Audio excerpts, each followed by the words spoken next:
benvenuti alla festa che la Scuola Maria Luigia propone sempre alla fine di un anno di scuola, e quest'anno è stato, almeno per me, molto ricco di esperienza.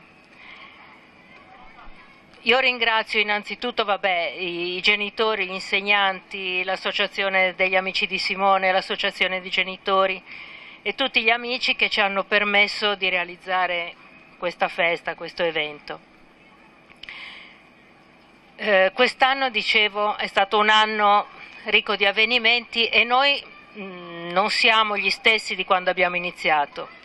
Sono cresciuti i ragazzi, molti di noi sono diventati più amici, abbiamo imparato molte cose e forse abbiamo trovato risposta a delle domande che avevamo, però ora abbiamo delle domande nuove e anche urgenti e abbiamo anche il desiderio di confrontarci con altre esperienze. Per questo abbiamo invitato Don José, che è il rettore del Sacro Cuore, dell'Istituto del Sacro Cuore di Milano, e che ringraziamo perché ci ha risposto cordialmente.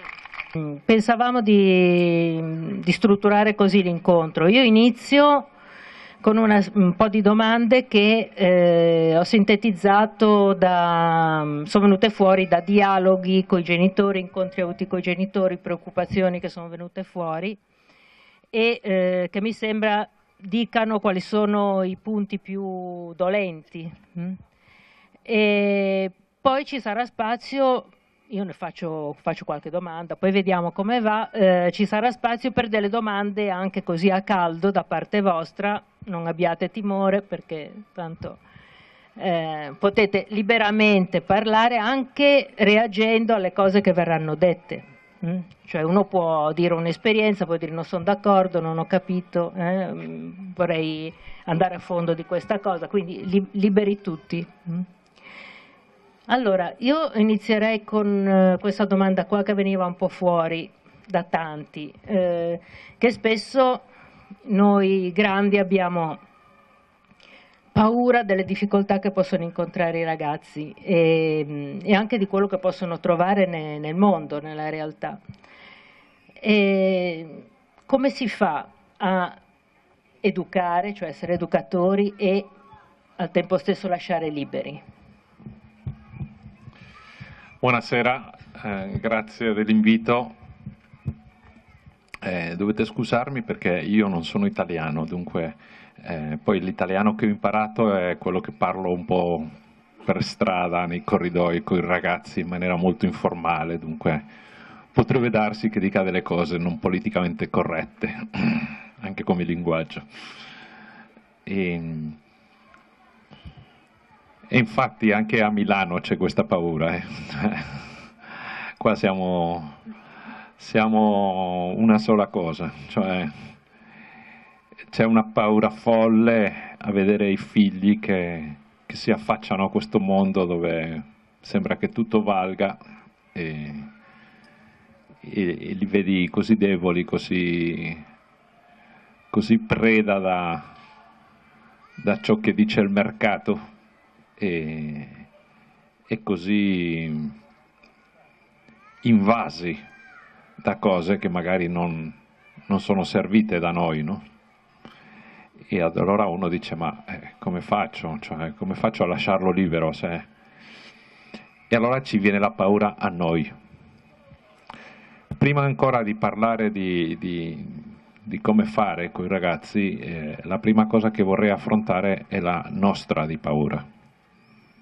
Perché penso che è anche un problema nostro. Cosa fare di fronte alla propria paura? Lo dico subito, non stare da solo. Perché un bambino davanti a una porta che si apre e dentro c'è solo il buio, non c'entra dentro perché c'ha paura. Ma se la mamma lo prende per mano e non è da solo, lui entra dentro. Allora, voi genitori Non potete vivere da soli i problemi dei vostri figli, pensando che sono gli unici sbagliati, perché poi dopo ti metti a parlare con l'altra mamma o con l'altro papà e poi capisci che siamo tutti nella stessa barca, insomma. E invece di fare il gruppo WhatsApp per fare l'escalation sull'ultima cavolata che è successa a scuola, che sembra che c'erano tutte le mamme e tutti hanno da dire, magari ci si trova prendendo un bel testo sull'educazione come pretesto o come occasione o altro, e poi sì, tirando lì fuori la propria esperienza, i propri dhamma, le proprie perplessità e i propri tentativi educativi. E questo vuol dire che non sei da solo. Questa era la prima cosa che volevo dire. La seconda cosa che volevo dire è come si fa a educare loro, a lasciarli liberi. Appunto, la prima risposta in fondo era imparando tu ad essere libero, ma poi dopo rispetto ai ragazzi bisogna lasciarli liberi. Spesso si identifica, sono delle belle formiche, qua spesso si identifica lasciarli liberi con, cioè come porre l'alternativa, o io li controllo o lascio perdere, come se non ci fosse niente di mezzo, no? Cioè o li controllo, li piloto, in maniera più o meno dissimulata, a volte con la mia autorità autoritaria, a volte con delle arti un po' sibiline, li faccio pensare che hanno deciso loro, ma in realtà sono belli manipolati. Questa è l'alternativa 1. L'alternativa 2 è, vabbè, ormai li ho perso, chiudo le saracinesche, si arrangi. Anche perché ormai non so niente, fa la sfinge, non mi dice niente, se io dico qualcosa non mi ascolta o fa il contrario, oppure nei più devoti fa tutto come lo dico io, se è un po' devoto, però in realtà non lo interiorizza e tirerà fuori il problema a 25, 30, 35 anni, sarà peggio, perché lì l'errore vorrà dire farsi l'amante, no? Non fare la cavolata. L'alternativa non è lasciar perdere,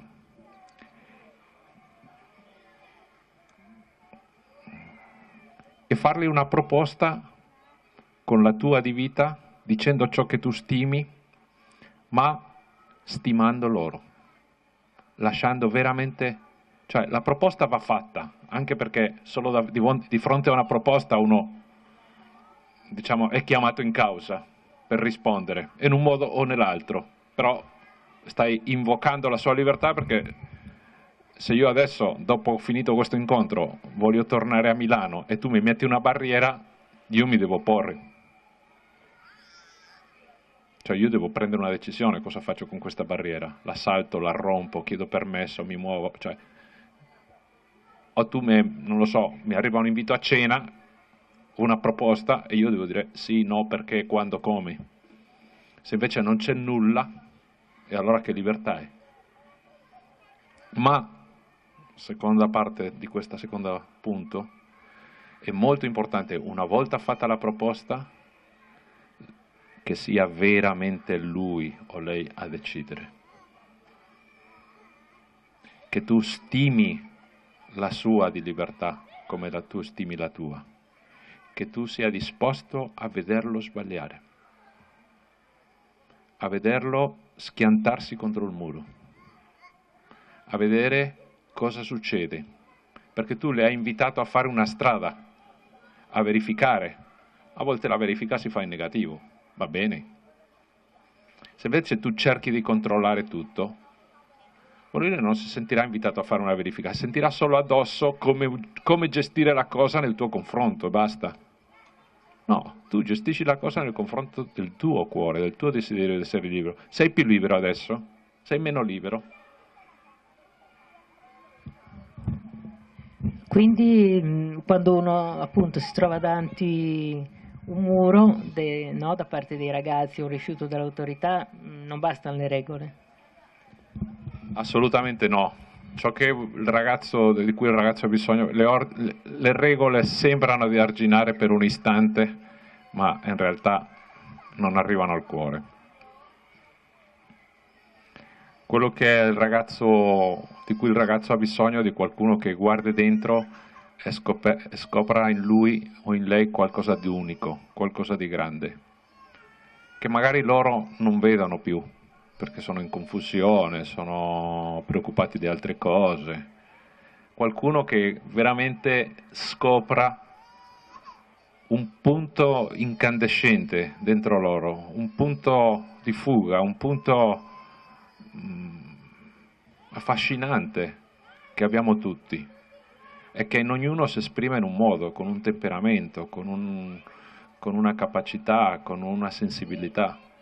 Quando loro si vedono guardati dentro e scoperti, allora si può cominciare. Potete anche reagire intanto che parliamo, perché magari a uno gli viene in mente qualcosa. Quindi i ragazzi di cosa hanno bisogno? Cosa si aspettano dagli adulti di più nell'esperienza che fai tu? Beh, primissima cosa, veramente io sono molto convinto di questa prima che stavo dicendo, è che veramente qualcuno accetti di entrare nel loro territorio senza preconcetti, senza piani, senza proprio curiosi, come una curiosità. Perché io penso che siamo una generazione, la mia generazione ancora si lasciava provocare da un aspetto di ragione, dall'intelligenza, e poi dopo, se andava bene, si arrivava anche a un livello affettivo. Adesso i ragazzi non partono da un testo, partono da un'immagine. Per loro tutto è la questione dell'amicizia, del rapporto, della stima, è un problema affettivo. Poi se questa porta si apre ed entra bene, si può cominciare anche a ragionare un po'. Per cui questa prima cosa veramente per me è molto importante, cioè che uno accetti di entrare nel territorio dell'altro proprio alla scoperta. E secondo, penso che loro si aspettino, anche se non lo dicono, anche se si difendono, una volta che è successo questo, cioè una volta che c'è stato questo incontro, allora loro sì, cercano di capire, ma tu come la vedi, tu come la pensi, tu come la vivi. A me i ragazzi spesso mi chiedono, ma tu cosa fai quando non sei con noi? Cosa fai nel tuo giorno libero? Cosa fai queste vacanze? Cioè, perché vogliono capire qual è la tua di vita, le tue scoperte, anche la tua vulnerabilità. Non c'è nessun problema. Cioè, loro si aspettano una proposta solo però dopo questo primo punto. E lì sì, si aspettano una proposta dove io non devo fare il ragazzo, io sono diverso, sono un adulto, anzi sono un prete. E che problema c'è? Cioè non è che dobbiamo mimetizzarci come quelle mamme di 60 anni che vanno vestite come adolescenti, no, o quei preti che fanno finta di non esserlo. No, tu sei tu, non c'è questo problema, perché ormai ci siamo scoperti. Quindi è un problema degli adulti. Adesso... Questo mi introduce una cosa nei miei dialoghi con genitori del Sacro Cuore, nati un po' spontaneamente dopo un paio di cene, così, che poi dopo mi hanno sfidato, allora ci insulti in una maniera un po' più articolata proprio nel teatro della scuola, facendo un incontro, va bene. In questi dialoghi è emersa una cosa che noi chiamiamo l'altro polo, che è questo, che è cioè noi spesso siamo talmente rovesciati ripiegati sui ragazzi che ormai siamo, non so come dire, è una sorta di fissa, una sorta di ossessione, no? Cioè è tutto ciò che ho, i miei figli, che poi tra l'altro tra non poco se ne fotteranno di me, per cui, però finché c'è, soprattutto le mamme, finché c'è questo cordone umbilicale lo teniamo bello stretto, no? Ti sbagli di brutto, più lanci più si sentiranno legati a te, anche strategicamente non funziona, invece più stringi, più stretti li tieni, più scappano via. Vabbè, ma dicevo l'altro polo, cosa vuol dire? Che se noi siamo completamente rovesciati su di loro e pensiamo che affettivamente sono l'unico punto che può riempirci, siamo succube, siamo schiavetti, magari ci beviamo tutto quello che ci dicono, o facciamo il contrario, non ci beviamo niente. Noi, per poter stare da fronte a loro, da uomini, abbiamo bisogno di un altro polo affettivo. Infatti, pensateci un attimo nella natura. La natura, per quanto si cerchi di dimostrare il contrario o di modificarla chimicamente, dà un padre e una madre. Perché ciò di cui ha bisogno il figlio è di qualcuno, non solo che l'introduca al rapporto con le donne o con gli uomini, ma soprattutto da qualcuno che non è completamente irripiegato su di lui, ma che effettivamente c'è un altro punto. Questo che è evidente nella natura è anche evidente nell'educazione in senso più ampio. Cioè, tu hai bisogno di avere un punto cui tu segui, più grandi nella vita, un punto ideale, una compagnia umana, dove tu vedi qualcosa che ti richiama. Con quale faccia ti puoi permettere di fare delle proposte educative se tu non ti lasci educare? Che credibilità ha questo per il tuo figlio, per il tuo allievo?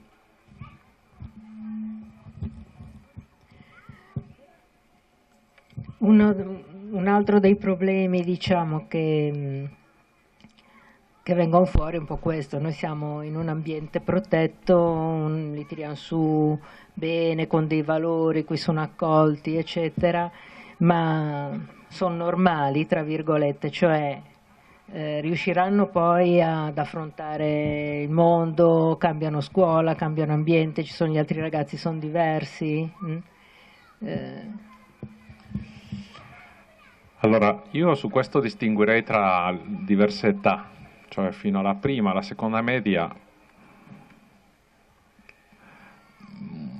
In un certo senso direi che ci può anche stare una protezione, cioè io non darei un cellulare senza controllo assolutamente a un ragazzo di una certa età. Non lo manderei dappertutto, lo manderei a una scuola dove penso che quello che sente e che vede avrà una minima consonanza con ciò che vede e che sente a casa, perché se no, cioè, lo sbalotti tra 2 o 3 panorami diversi e non c'è una proposta, cioè non so come dire, non c'è un punto a cui lui possa guardare, no? Però arriva un momento in cui il ragazzo, quando gli chiedono il perché di una cosa, non gli basta più perché l'ha detto la maestra, perché l'ha detto la mamma, perché l'ha detto il papà. Arriva un punto a 12, 13, 14 anni, seconda, terza media, primo liceo, in cui il ragazzo comincia a dire no, adesso io voglio avere le ragioni e voglio capirlo per me stesso, anzi mi distacco apertamente di te perché voglio trovare io per me le ragioni. Questo momento è fantastico, è stupendo. In questo momento i papà, se le mamme non sono stati capaci, i papà devono fare come i genitori vichinghi quando nascono i figli, che tagliano il cordone umbilicale della moglie coi denti. Cioè, i papà si devono porre su questo, devono veramente lasciare questo spazio. Dovete veramente lasciare questo spazio. Sto cercando, mi è venuto in mente un amico mio che ha avuto una lettera della figlia che in seconda media ha deciso di non andare più a messa. E adesso penso che sia in seconda liceo, cioè 3 anni dopo, ha scritto una lettera ai genitori. Vediamo se la trovo. Che è veramente stupenda. Perché i genitori non le hanno detto niente, non hanno rotto le balle. Hanno detto va benissimo. Eccola.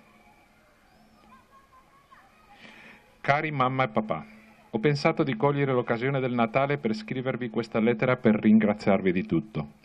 L'altro giorno mi sono confessata da Don Ale e le ho raccontato un po' di questi anni, cosa è successo e come sono cambiata. Le ho raccontato che non andavo a messa dalla seconda media perché non la sentivo una cosa mia e che voi non mi avete mai obbligato ad andare. Lui mi ha detto che è una figata il fatto che mi abbiate dato questa libertà incredibile, che si vede che mi volete proprio bene perché chi ama una persona la lascia libera, come avete fatto voi, nonostante la vostra fede sia così grande da basare il vostro rapporto, la vostra vita su questo. La cosa che mi stupisce è che nonostante questo voi mi avete lasciato libera, avete creduto in me. Mi fermo un attimo, cioè voi avete detto fai la tua strada, segui il tuo cuore, se ti sbaglia te lo dirà il tuo cuore, se trovi qualcosa di più bello te lo dirà il tuo cuore, non devo dirti tutto io. Devo lasciare anche che tu faccia i tuoi errori, tu possa perderti e trovarti, come fa il padre col figlio prodigo. Il padre col figlio prodigo non li va dietro, non li rompe, anzi gli dà soldi per fare le cavolate. Gli dà tutti i suoi soldi, tutti, fino all'ultimo. Noi cosa facciamo? Cerchiamo di pilotare, quando vediamo che non ce la facciamo più, chiudiamo, basta, sono cavoli tuoi. Il padre non l'ha pilotato, ma non ha chiuso. Tanto è così che quando è tornato il figlio, lui stava aspettando guardando in quella direzione. Non ha fatto neanche un passo in quella direzione. Ha aspettato, ma quando l'ha visto tornare si è buttato. Questa è un'immagine da fissarsi sul frigorifero, possibilmente. Cioè, il padre aspettando, senza andare dietro, ma aspettando. Ecco, avete creduto in me e sono proprio felice che mi avete lasciato così libera, perché grazie a questo sono riuscita a capire cosa voglio io, come voglio vivere e sento Gesù e la fede molto più una cosa mia e voglio che sia sempre di più così per tutta la mia vita. Vi ringrazio perché ogni giorno mi date la riconferma che Dio esista, ogni giorno vedere che nonostante tutti i nostri capricci, sono 7 figli, il lavoro che dovete fare e i problemi che avete, ogni giorno riuscite ad essere felici. E questa felicità sono sempre più convinta che non si possa raggiungere senza porre la propria fiducia e la propria vita nelle mani di qualcuno che è di più grande. Vabbè, sono orgogliosa di voi, ma l'idea è questa, mi avete lasciato libera. Quindi ritorniamo alla paura nostra della prima domanda. Vabbè, nell'attesa che qualcuno trovi ispirazione. L'altra questione è un po' il rapporto tra i genitori e gli insegnanti nella scuola, che a volte scade un po' nel sindacale, lo chiamerei, no? Cioè siamo contrapposti, ognuno cerca di contrattare, no? Secondo la tua esperienza si può instaurare un rapporto diverso e a quali condizioni? La prima cosa è che abbiamo in comune i ragazzi. Tutti vogliamo il bene dei ragazzi. Certo, poi a volte immaginiamo questo bene in modi diversi, è lì che ci si scontra. Però direi che tutto ricomincia quando si comincia a scoprire questo punto, primo punto davvero, non si dà per scontato. Cioè voglio vedere come vuoi bene tu, il ragazzo, tu genitore, tu insegnanti, e voglio apprezzarlo, e voglio parlare di questo, e voglio ringraziare, e voglio raccontarle a un altro. Cioè, se non si entra in questa cordialità di base, si dà per scontata, è impossibile discutere, è impossibile poi avere libertà per tirar fuori le cose, per cercare di capirsi. E poi l'altra cosa è che quello che mi dicevi prima che aveva detto Bino, no? Cioè, quando è stato qua a Bersanelli, che tu arrivi magari all'altro attraverso il ragazzo. Cioè io sono arrivato a tanti genitori perché i genitori, vedendo che nel ragazzo era successo qualcosa nel nostro rapporto, nell'incontro con me o con un insegnante, eccetera, eccetera, Allora è nata un'amicizia. Anche il contrario, no? Cioè anche io insegnante posso vedere certe cose, certe famiglie, come educano, come tirano, e per me diventano una testimonianza di vita, è una cosa che voglio tornare a vedere. Importante secondo me è che ci sia, almeno con alcuni di voi, quelli che sono disponibili, un tale clima di permeabilità. Magari cominciate da pochi, da quelli che capitano, e questo poi si può allargare, perché i cambiamenti non si fanno né per decreto né in massa. Tutto comincia perché c'è dentro una comunità un punto vivo dove succede. E dove salta questa scintilla non lo sa nessuno, però quando salta bisogna metterle legna. E mettere legna vuol dire io sono colpito, ti vado dietro, sto lì, do spazio a questo clima di alleanza che c'è. C'è già, sono sicuro, non ci sarebbe stato neanche questo incontro se non ci fosse. Però va alimentato, favorito, custodito, allargato, evidenziato. Si capisce? Cioè, come favorire questa cosa? Non dovete farla, dovete identificare dove c'è già e cominciare a seguirla, a darle spazio. Si parte da quello che c'è, non da quello che manca. Qualcuno ha da porre delle questioni, da fare delle osservazioni? Sì. Sulla libertà, cioè il discorso prima. Sulla libertà del discorso prima. Cioè, vabbè, c'è un figlio che proprio adesso ha fatto il primo superiore, un anno difficile, brutto, brutto, no, allora, vabbè, a parte che lui ha fatto fatica e quindi ecco. E poi, quindi è stata veramente una domanda veramente su cosa vuol dire educare, no? Perché prima viene veramente la paura, cioè il fatto di dire veramente non sta trovando una cosa bella e dove va, cioè no, cosa può guardare? Lui dice che non sta trovando una cosa bella. No, lo vedo, no, lui non dice niente, sta zitto. Cioè molto mondo, molto Sì. montana la realtà. Sì, sì, no, nel senso che lui è un po', adesso si è proprio triste, cioè lo vede che è triste e non ha, cioè a me non fa domande e poi anche mi veniva in mente proprio la messa no, non va neanche a messa. Allora, due domande avevo. Allora, prima è veramente il discorso che è difficilissimo lasciarli liberi perché veramente mi viene subito la paura, cioè proprio il primo istinto è la paura. E poi anche un giudizio su di me, perché col fatto che magari io frequento, cioè amici, comunque, no, che anche gli amici di mio figlio che vanno a messa o certi che sono andati in jazz, non lo so, invece che mio figlio no, non sta facendo. È proprio un giudizio anche su di me perché io mi dico magari, cioè, allora sbaglio io, c'è qualcosa che no, perché io lo lascio lì, cioè è vero che lo lascio lì, perché poi la libertà è sua, non è che posso costringerlo né andare a messa né portarlo in un luogo dove non conosce, cioè non ha senso, quindi io vivo per me. Però è vero, in questo ultimo periodo mi viene da dire, sto sbagliando, cioè non sarò una mamma un po' di meno, cioè non lo so. Brava. Tu pensi che questo amico mio di cui io vi ho letto la lettera della figlia si sbagliava? Lo dice la stessa figlia, no? Siete dei grandi, vi stimo tantissimo.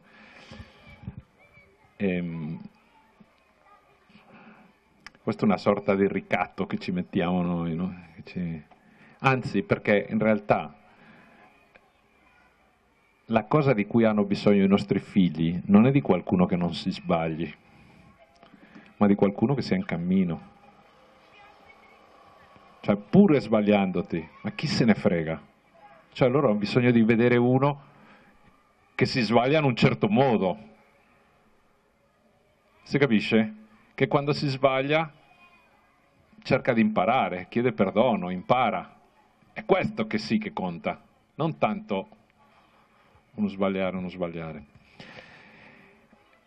Se tu in preda alla preoccupazione, alla tristezza, perché è vero che poi quando va prima al liceo, cioè una batosta spessissimo su tanti punti di vista, cioè sei in un ambiente protetto, esci in un mondo dove tutto vale, tutto il contrario di tutto, poi devi studiare, non ce la fai, devi fare nuovi amici, cioè c'è una valanga di roba che ti viene addosso da diversissimi punti di vista che per un attimo vanno in crisi, vanno paralizzati. Benedetta crisi, perché questi ragazzi sono chiamati a diventare uomini, a scoprire il mondo, ad affrontarlo, non ad essere sempre lì. Benedetta crisi. E se tu non ci credi, allora come fai a sostenerlo? Se il tuo messaggio è ah cacchio, io farei di tutto per aiutarti, anche se tu non mi lasci, anche se non mi dici niente, farei di tutto, perché in realtà tu, siccome sei scemo, non ce la fai. Non c'è niente dentro di te che possa affrontare questa cosa. Dunque, più lo proteggi, più gli dici che lui è incapace. Mentre se tu le dici so che stai soffrendo, vedo delle cose, vedo che non è uguale, ma guarda che qua c'è qualcosa per te. Anche io ho avuto delle sfide nella vita, ho dovuto imparare, a volte soffrendo. Ma questo è per te e tu hai un DNA, hai delle risorse. Prima di tutto c'è un cuore che desidera la felicità e secondo hai avuto tante cose in tanti anni che hai scoperto, adesso le devi riscoprire tu di fronte a queste cose nuove. Diceva il fondatore dei Comuni di Liberazione, Luigi Giussani, grande amico di Don Pino, diceva voi genitori non dovete essere davanti ai vostri figli aprendoli strada. Voi dovete stare dietro loro con un forcone nel sedere loro, dicendogli dai che ce la fai, dai che ce la fai. È un'altra cosa, perché lì tu le stai dicendo c'è un bene in quello che hai davanti e dentro di te. E io non sono qua per sostituirti, ma per ricordartelo. Poi il resto sono cavoli tuoi. Cercati amici, cercati aiuti, poi a quell'età devono avere altri riferimenti adulti. E se li devono cercare. Cioè, perché certe cose mica le dice la mamma. Cioè, non esiste. O il papà. Anche perché la mia identità deve venire fuori. Se continuo ad essere attaccato, divento un eterno adolescente, no? Per cui uno deve accettare questo distacco per il proprio bene, sperando che ci sia qualche genitore tra di voi che sia disposto a passare del tempo con figli che non sono i suoi figli. Tu saresti disposta a passare un tempo tutte le settimane con figli dove non ci sono i tuoi figli? E dove loro sappiano e siano certi che nessuno andrà a fare la spia. Cioè, i ragazzi sanno perfettamente che io, nel loro confronto con i genitori, sono una tomba. Se loro mi dicono qualcosa, cioè io non lo dico, e loro lo sanno. Se qua non già un villaggio globale, ma una portineria cosmica, questi qua se ne vanno, cioè dicono qua puzza, non scorri. Si capisce?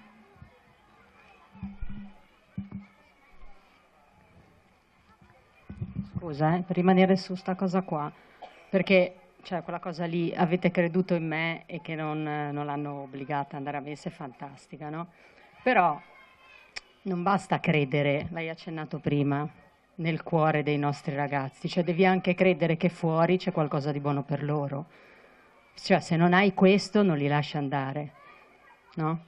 E questo lo dico nel piccolissimo perché la mia figlia più grande ha la stessa età di suo figlio. A me ha stupito tantissimo perché appunto tenti di lasciarli liberi, insomma con tutti i nostri goffi tentativi, e lei ha deciso dopo aver fatto la cresima, adesso di continuare a seguire il sacerdote con cui era 15 anni.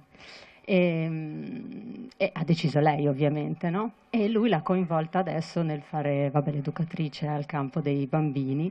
A me è stupito tantissimo perché lei è partita, è andata 2 giorni con tutti i più grandi di lei è timida, insicura, cioè è partita, è andata 2 giorni via con questo sacerdote con quelli più grandi ed è tornata bella come io non l'ho mai vista in vita mia. E io mi sono commossa perché lì mi sono accorta che un altro, attraverso un altro incontro, attraverso un altro adulto, lei mi è stata restituita come io non l'ho mai vista. Non so se riesco a spiegarmi, no? Però li lascia andare se sai che nel casino che c'è il loro cuore può intercettare un punto che però c'è fuori, di buono, di bello, di vero per loro. Questo volevo, non so se mi sono spiegato.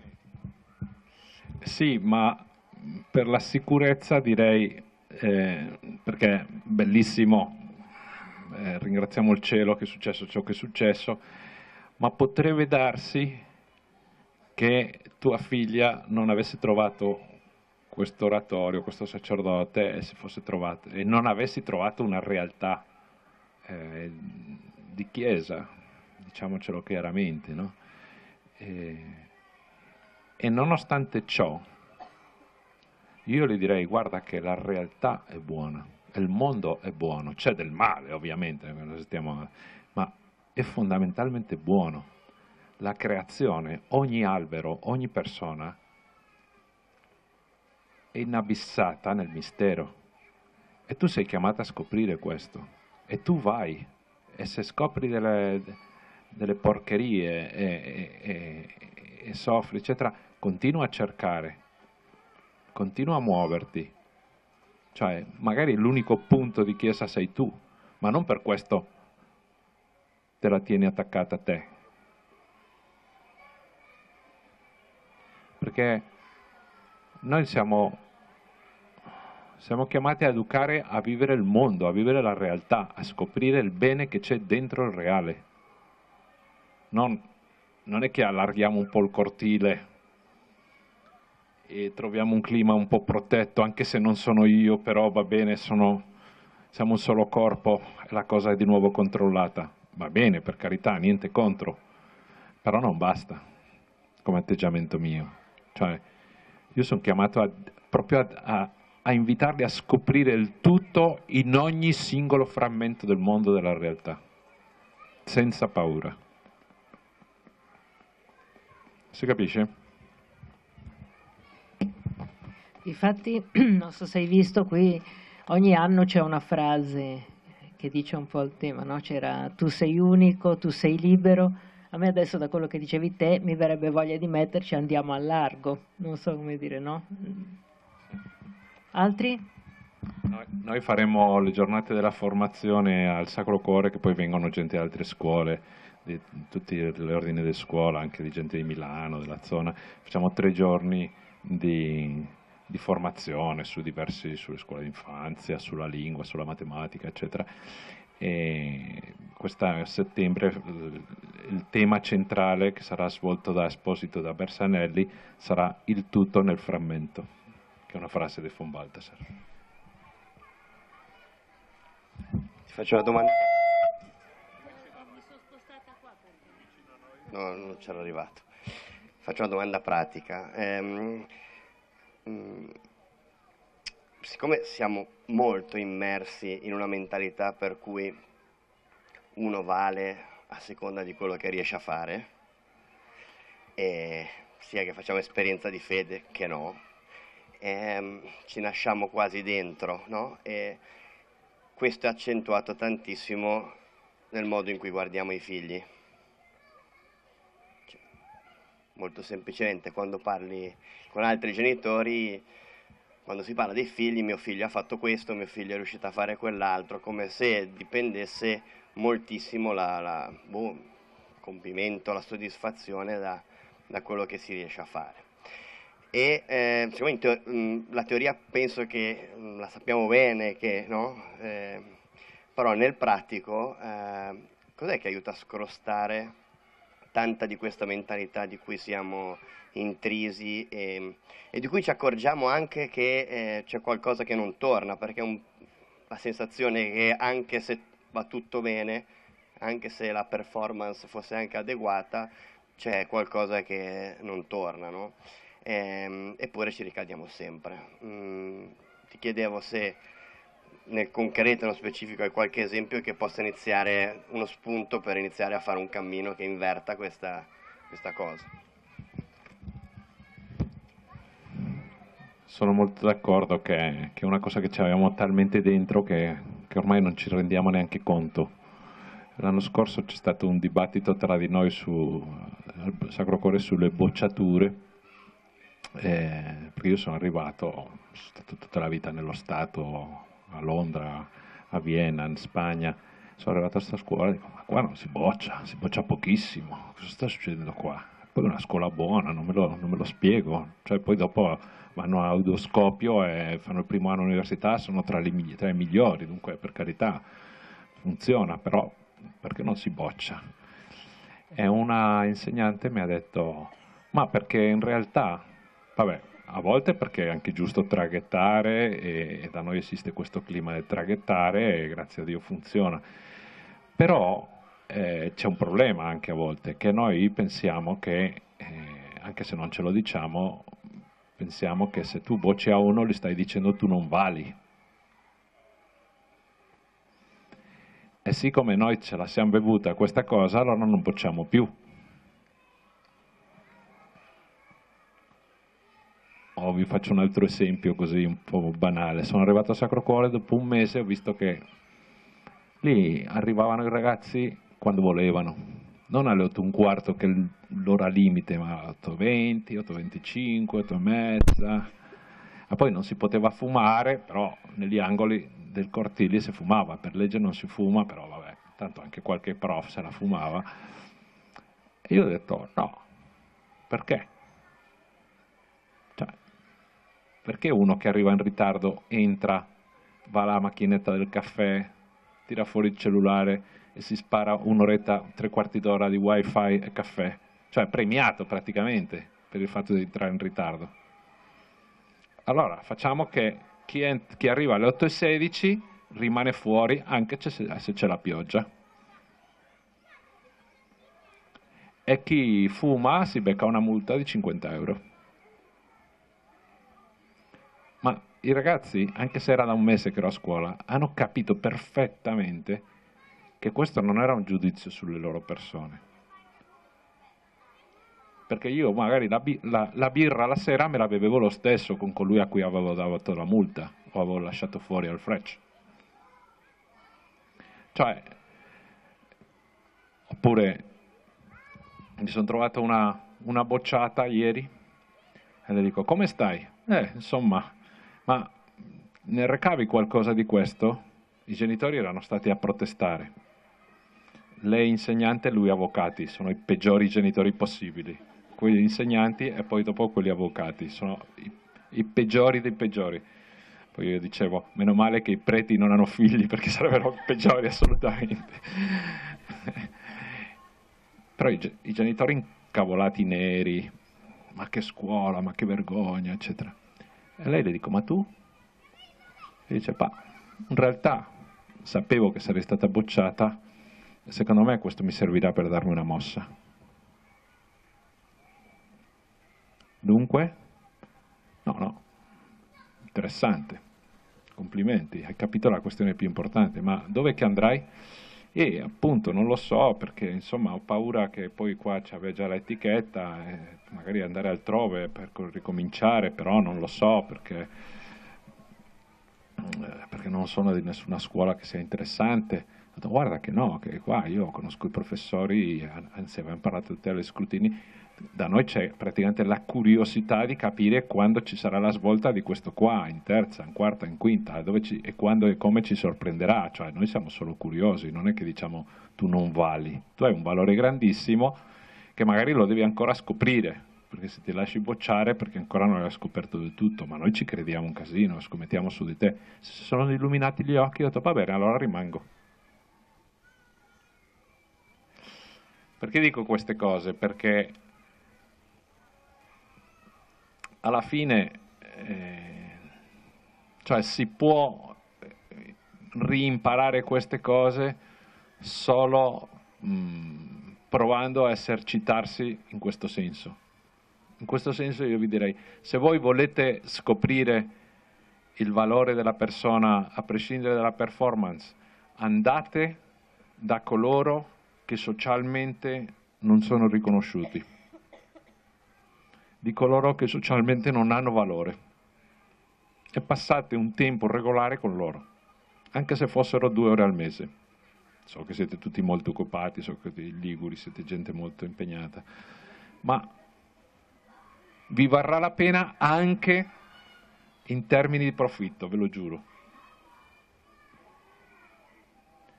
Andate da della gente che, tra virgolette, non avrebbe valore, per cui non ci sarebbe un ritorno se uno spende del tempo con loro. Da ragazzi che fanno fatica a studiare, da anziani che sono da soli, da malati, da barboni, da migranti. Cioè fate un gesto di carità con loro. L'unica maniera di imparare queste cose è provando dei gesti consapevoli che vanno contro tendenza. È l'unica.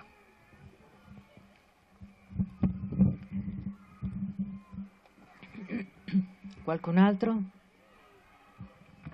No, perché oggi mi è capitato che io insegno in una scuola di qua, insegno in una scuola statale, media, e avevo 2 ore in cui avrei dovuto ricevere i genitori della classe di cui sono coordinatrice. È venuto uno perché è convocato e l'altra perché era una santa, la rappresentante che fa sempre tutto, e quindi anche è venuta, e tanto ci siamo salutate. E basta, io me lo immaginavo, avevamo dato l'avviso, avevo chiesto di ricordarlo, perché ci tengo a parlare con i genitori, perché è una cosa che per me è veramente utile, ci tengo a dire cosa ho visto succedere quest'anno nei ragazzi, eccetera. La mia domanda, non voglio essere presuntuosa, però a volte mi sembra cioè com'è possibile che a volte mi sembra di tenerci più io ai ragazzi dei genitori? Nel senso che la rappresentante mi ha detto, sì, mi hanno detto i voti tanto sono online, e io ho detto sì, cioè se la scuola è solo quella cosa lì, allora sì, i voti sono online, no? Però io invece ci tenevo a parlare con loro, cioè ci tenevo a capire cosa è successo quest'anno, che punto, no? Allora, perché a volte, no, poi io mi faccio un sacco di autocritica, perciò mi dico, boh, evidentemente io ci ho parlato con queste persone quest'anno, dico magari, cioè evidentemente non sono così, cioè parlare con me non è stato così interessante per che valesse la pena di prendersi un'ora di ferie per venire, no? Quindi non è che dico che loro sono delle merdacce, io invece ho capito tutto, però mi è successo diverse volte in quest'anno di trovare come questa resistenza, no? Che mi ha fatto come sentire sola, no? Cioè come se alla fine non avessi un altro, cioè non avessi l'altra persona così coinvolta con la vita di quei ragazzi lì, che è il genitore, non fosse un interlocutore, no? Cioè questa cosa qua mi intristisce, perché poi non capisco bene come si fa a educare così, no? Così la domanda era questa. Allora, io non ho una risposta specifica alla questione, anche perché non so qual è la ragione per cui questi genitori non vengono. Non penso, vedendoti, avendo il tipo di inquietudine, di preoccupazione che hai, che sia perché non ti occupi di loro, anzi. Non penso neanche che non ne freghi niente ai genitori, però ci saranno qualche causa, qualche meccanismo, ma quello lo scoprirai tu magari nel tempo, pian piano, chiedendo anche ai 2 che sono venuti, ma secondo voi, o non lo so, o ad altri qua che magari non ci vanno mai al colloquio lì libero, no? Però ti dico una cosa che per me è stata decisiva. Io ho insegnato a Vienna 10 anni nello Stato. I primi anni mi facevano cambiare scuola perché non ero degno di insegnare, perché ero uno straniero, non si capiva bene, allora l'ufficio scolastico mi ha mandato prima a un liceo, poi a un altro, ho dovuto cambiare, insomma ho dovuto un po' penare, no? ho dovuto penare, insegnavo in tedesco, dovevo inserirmi, cambiare scuola ogni volta era difficile, entrare in rapporto con i ragazzi era difficile perché al nord delle Alpi non è normale che un adulto stia con i ragazzi, insomma. E mi ricordo una volta che sono andato da Don Giussani, dal fondatore del Comune di Liberazione, le ho raccontato un po' di quello che soffrivo, no? Dal fatto che io sono andato lì con un desiderio missionario e non trovo un cavolo di nessuno. Cioè, e lui mi fa, ma a me quello che è stato decisivo per me quando entravo nella scuola è questo desiderio di servire, di continuare, di comunicare, di essere come affettivamente preso da ciò che era successo a me, che era la ragione per cui io ci andavo. Va bene, io ho detto no, questo sì, infatti è molto bello perché insomma andare alla radice, all'origine di perché uno fa le cose, sì, è importante. Però le ho detto sì, però insomma io ti ho fatto una lista di 4-5 domande molto specifiche, problemi, vorrei che tu almeno a una o due mi risponda, no? E lui mi ha dato esattamente la stessa risposta. Per una terza volta ho insistito e la terza volta lui mi ha dato la stessa risposta. E io ho pensato, vabbè, è vecchio, c'ha l'Alzheimer, cosa vuoi che facciamo? Cioè, vabbè, pazienza. Sono preso il mio aereo il giorno dopo il mattino per andare a scuola a Vienna e nell'aereo ho pensato un attimo, ma comunque quello che ha detto non risolve nessuno dei miei problemi, perché anche non li ha capito, per cui immagina che... Però comunque è vero. Per cui io lì mi sono messo a considerare e anche a pregare, chiedendo di avere l'impeto, la freschezza, la passione che mi aveva portato a scuola già in Spagna 15 anni prima.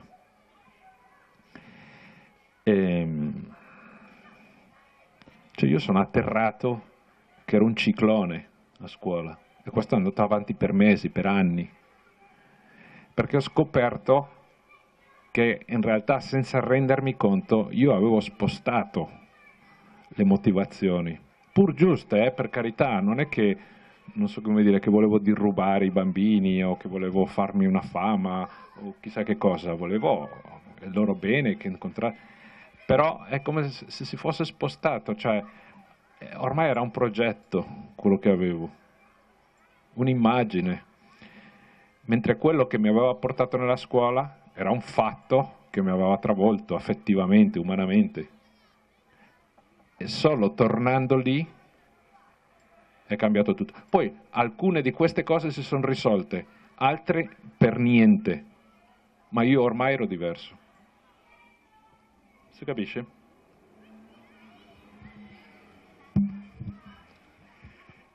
No, volevo chiedere, io ho un'esperienza, ho lavorato 5 anni anche con i tossicodipendenti e lì ho imparato anche a fare il padre, cioè a confrontarmi anche con esperienze dure, cioè come dire, a dover affrontare e quindi cioè, quello mi ha aiutato anche a stare di fronte anche ai miei figli con, come dire, o con dei no o con o col forcone dietro però quando la situazione diventa difficile o prendono strade che sono come poter essere lì, essere presenza, aiutare, accompagnarli.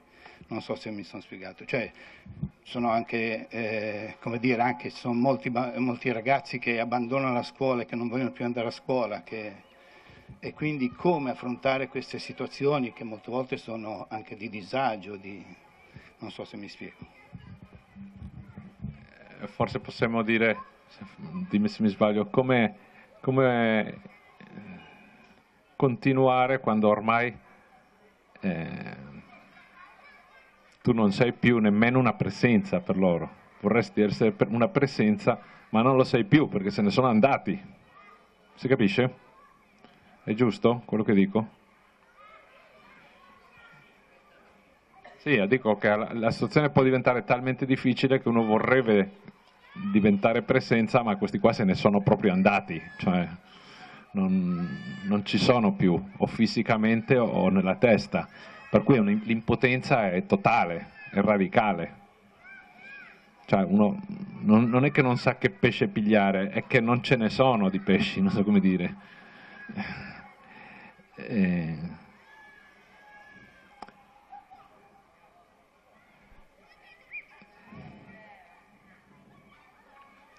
Pensiamoci un attimo che, almeno per noi cristiani, la salvezza del mondo è accaduta proprio attraverso un'impotenza radicale. Proprio attraverso il fatto che colui che voleva aiutare è stato ammazzato di coloro che sarebbero stati destinatari dell'aiuto. Cioè non solo fatti a meno, ma proprio fatti fuori. E lì, proprio lì, è successo qualcosa di nuovo per tutta l'eternità. Qual è la differenza? Perché il fatto in un certo senso è lo stesso. Qual è la differenza tra uno che si deprime, tira il remo in barca, dice non ce l'ho fatta, è finita la storia, non succede più nulla, e quest'altra? Dov'è il punto discriminante di fronte a una realtà di questo tipo? In una sola cosa, che è la tua libertà, il tuo sì. Tu puoi accettare questo insuccesso, sapendo che non è l'ultima parola, che potrà essere utilizzato non si sa come, non si sa dove, non si sa da chi, per un bene più grande, e che tu forse lo vedrai oppure no, che questa cosa fa parte di una realtà grande e che non va persa, oppure tu ti concepisci da solo, ecco, abbiamo il problema della performance di nuovo. E lì ci freghiamo, siamo fregati. Cosa ti può aiutare? Solo viverlo dentro un orizzonte di questo tipo.